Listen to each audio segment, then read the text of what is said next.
Okay, in this video, I am telling you about the more properties of triangle. तो first property है median and centroid of a triangle. कि किसी triangle का median या centroid क्या होता है.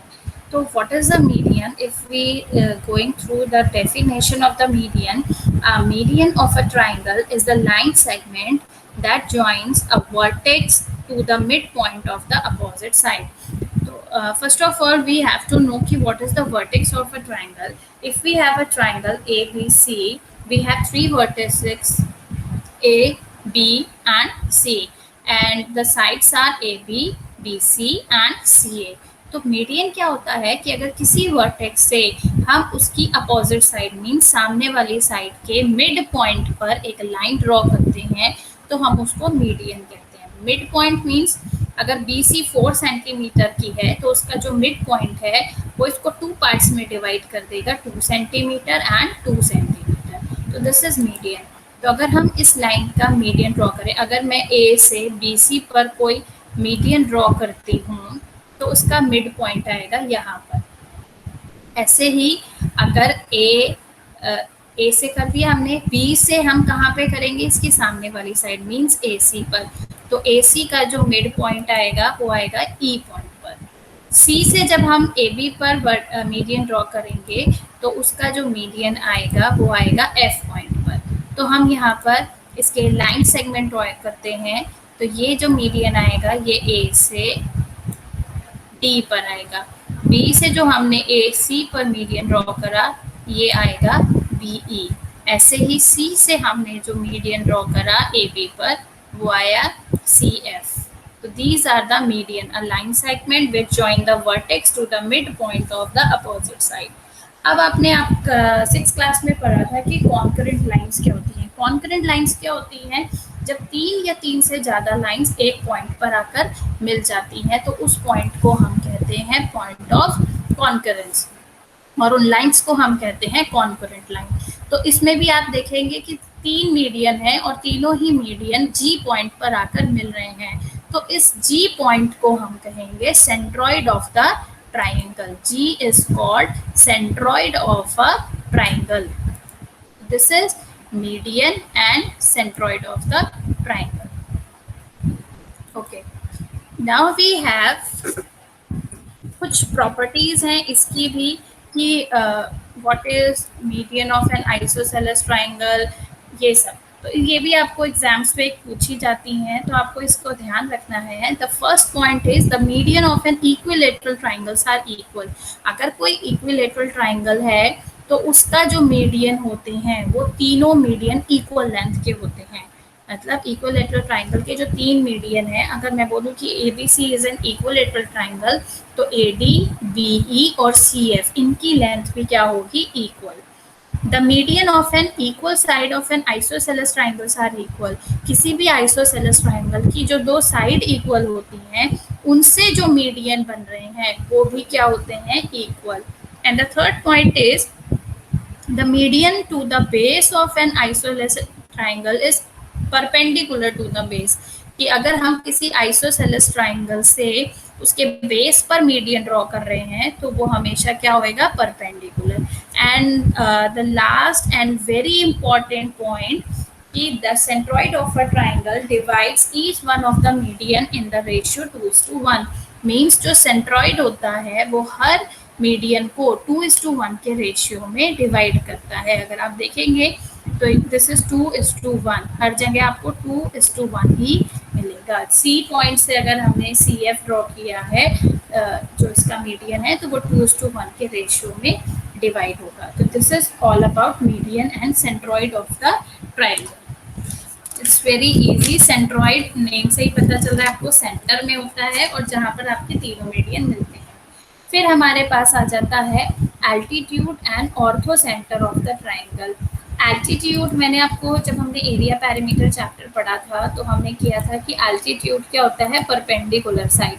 Perpendicular side means 90 degree. तो अगर 90 डिग्री का एंगल कहीं पर बन रहा है तो this is called perpendicular line या एल्टीट्यूड. या हमने जब एरिया पैरामीटर चैप्टर किया था तो हमने उसमें लिया था कि हाइट ऑफ द पैरेललोग्राम या ट्राइंगल। तो अगर हम एक ट्राइंगल लिया हमने, दिस इज अगेन ABC एक ट्राइंगल है, तो उसमें एल्टीट्यूड का क्या होता है, an altitude of a triangle is the line segment from a vertex of the triangle perpendicular to the opposite side. उसमें आपका था कि mid point of the opposite side, इसमें क्या है, परपेंडिकुलर होना चाहिए। मीन्स अगर ए से मैं BC पर 90 डिग्री का एंगल बनाती हूँ तो उसको हम कहते हैं altitude. Every triangle has 3 altitude, one from each vertex. Median भी 3 होते हैं, एल्टीट्यूड भी 3 होते हैं। तो अगर हम इसमें एक एल्टीट्यूड ड्रॉ करते हैं,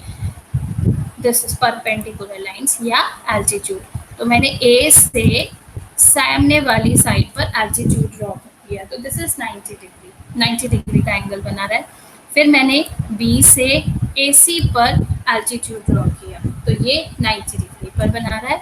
अगेन C से AB पर एल्टीट्यूड ड्रॉ किया, तो this is also 90 degree.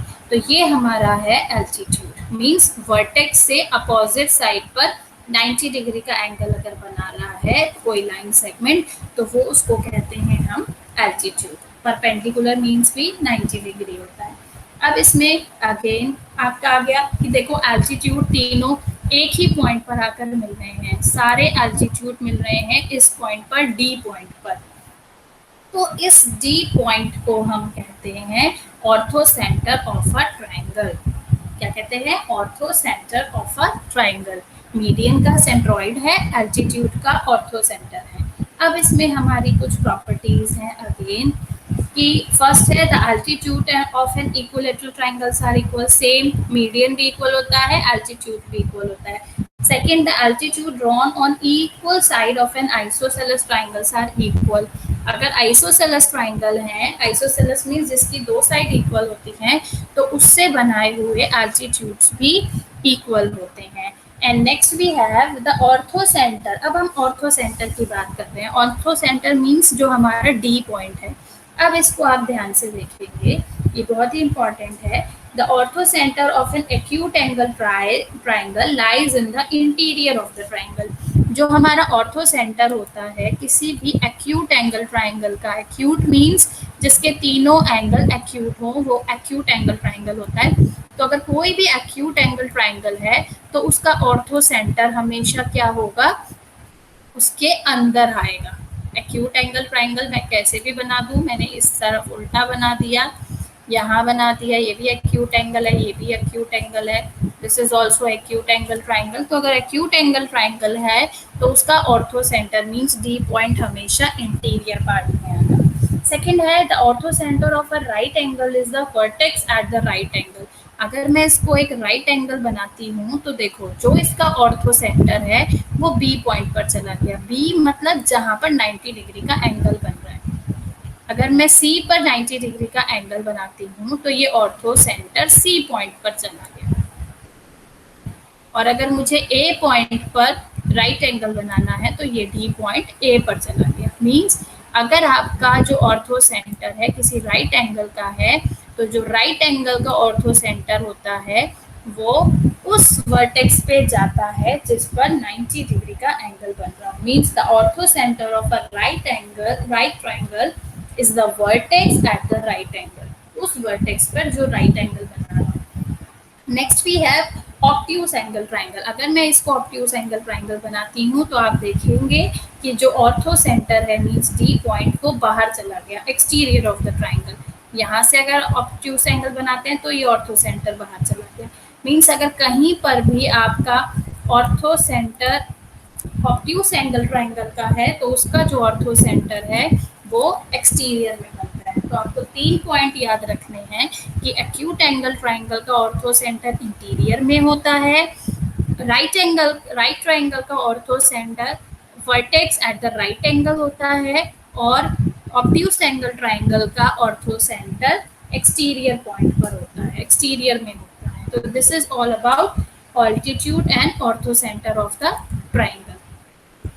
Okay, now we have next is perpendicular bisector. Perpendicular bisector दो नाम आपको मिल रहे हैं, एक परपेंडिकुलर और एक बाइसेक्टर। परपेंडिकुलर मीन्स अभी मैंने आपको बताया कि 90 डिग्री, एंड बाइसेक्टर मीन्स जो इक्वल पार्ट्स में डिवाइड करता हो। तो परपेंडिकुलर बाइसेक्टर होता है जो किसी साइड को इक्वल पार्ट्स में डिवाइड करता हो। तो हमारे पास है perpendicular bisector of sides of a triangle is the perpendicular bisector of a side of a triangle is the line that bisect the side and it's perpendicular to it.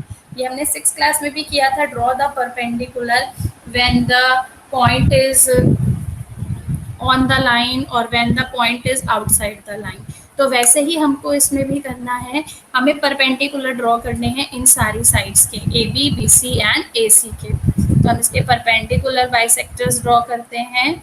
Perpendicular means 90 degree भी हो और bisect means equal parts में divide भी करता हो। Bisect means equal parts में divide करना। तो अभी मुझे ए बी को बाइसेक्ट करना है, तो ये perpendicular bisector of A B हो गया। मैंने बी सी को बाइसेक्ट किया तो ये परपेंडिकुलर ऑफ बी सी हो गया, और मैंने ए सी को बाइसेक्ट किया तो ये ए सी का परपेंडिकुलर बाइसेक्टर हो गया। अब आप देखोगे ये वर्टेक्स से होकर नहीं जा रहे हैं, क्योंकि परपेंडिकुलर बाइसेक्टर में ऐसा कोई रूल नहीं है कि ये वर्टेक्स से जाते हो। अब ये तीनों पॉइंट भी आप देखेंगे कि एक जगह आकर मिल रहे हैं। इस पॉइंट को मैंने नेम दे दिया डी। तो अब डी जो हमारा पॉइंट है, this is called circum centre of the triangle, जहां पर सभी परपेंडिकुलर बाइसेक्टर, हर लाइन का परपेंडिकुलर बाइसेक्टर मिलता है, उस पॉइंट को हम कहते हैं circum centre of the triangle. अब इसके भी 3 पॉइंट आपको ध्यान रखने हैं कि एक्यूट एंगल ट्राइंगल का जो सर्कम सेंटर होता है वो हमेशा इंटीरियर में होता है। अगर एक्यूट एंगल ट्राइंगल है तो उसका जो सर्कम सेंटर है डी पॉइंट, वो हमेशा अंदर होगा। राइट एंगल ट्राइंगल का अगर आप बनाएंगे तो जो उसका सर्कम सेंटर है वो कहाँ पर जाएगा, हाइपोटेनियस के मिड पॉइंट पर। हाइपोटेनियस आपने पढ़ा था कि हाइपोटेनियस क्या होती है, लॉन्गेस्ट साइड होती है और 90 डिग्री के बिल्कुल सामने होती है। Hypotenuse is the longest side होती है और राइट एंगल जहां पर एंगल बन रहा है उसके बिल्कुल अपोजिट में होती है। तो ये जो ऑर्थो सेंटर है ये हमेशा हाइपोटेनियस के मिड पॉइंट पर जाकर मिलता है इन राइट एंगल ट्राइंगल, और सेम ऑब्ट्यूस एंगल ट्राइंगल में ये हमेशा बाहर हो जाता है। ऑर्थो सेंटर कहाँ पर होता है, बाहर। So these are 3 points which you have to remember. In acute angle triangle, the circumcenter is interior of the triangle. In right angle triangle, the circumcenter is at the midpoint of the hypotenuse, and in obtuse angle triangle, the circumcenter lies in the exterior of the triangle. इसके आगे हमारे पास है कि if you draw a circle with center C and radius as PC, अगर हमने एक triangle, हमारे पास एक ट्राइंगल है और हमने इस ऑर्थो सेंटर को सेंटर मानकर अगर इसकी रेडियस हम कौन सी ले लेंगे, जो इसके ये परपेंडिकुलर जो हमारे वर्टेक्स से होकर अगर जाएं ऐसे, ठीक है। तो रेडियस हमारी अभी क्या हो गई, A D, B D and C D. मैंने बिल्कुल सीधा ट्राइंगल, इक्विलेटरल ट्राइंगल बनाया है एक अभी, और उससे जो हमारी रेडियस है, रेडियस आर इक्वल, तो A D, B D and D C, इसको अगर मैं रेडियस मानूं और इसका जो सेंटर है उसे डी मानूं, तो आपका जो सर्कल बनेगा, अगर इससे हम सर्कल बनाते हैं तो ये इसके वर्टेक्स से होकर जाएगा। ये देखो, ये जो है ये इसके वर्टेक्स से टच होकर जाएगा। तो if you draw a circle with centre D and radius equal to A D, you can see this circle is called the circumcircle of the triangle, and radius of the circle is called the circumcenter, circumradius, and it passes through the vertices of the triangle. तो अगर हम circum centre को centre मानकर या D point को centre मानकर, A D को radius मानकर अगर कोई सर्कल ड्रॉ करते हैं, तो this circle pass through the vertex of the triangle, तब हम इस सर्कल को सर्कम सर्कल कहते हैं और इस रेडियस को सर्कम रेडियस कहते हैं, और सेंटर आपको पता है सर्कम सेंटर। तो this is perpendicular bisector. Now we have last angle bisector. Okay, angle bisector क्या है, वो भी आप लोग 6 क्लास में कर चुके हैं। एंगल बाइसेक्टर मीन्स किसी एंगल को इक्वल पार्ट्स में डिवाइड करना। मीन्स अगर कोई 90 डिग्री का एंगल है तो हमने अगर उसको एंगल बाइसेक्टर किया तो वो कितने का हो जाएगा, 45 का। ठीक है, ऐसे ही अगर 60 डिग्री का एंगल आपने ड्रॉ किया, उसको बाइसेक्ट किया, तो वो कितना हो जाएगा, 30 एंड 30 का। तो हमारे पास नेक्स्ट पॉइंट है हमारा angle bisector of a triangle.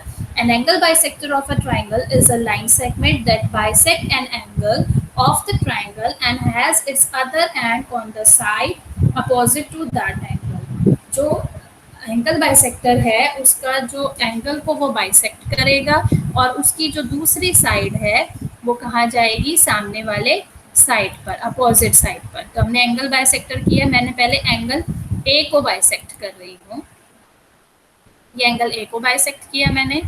मैं अब एंगल बी को बाइसेक्ट कर रही हूँ और अब मैं एंगल सी को बाइसेक्ट कर रही हूँ।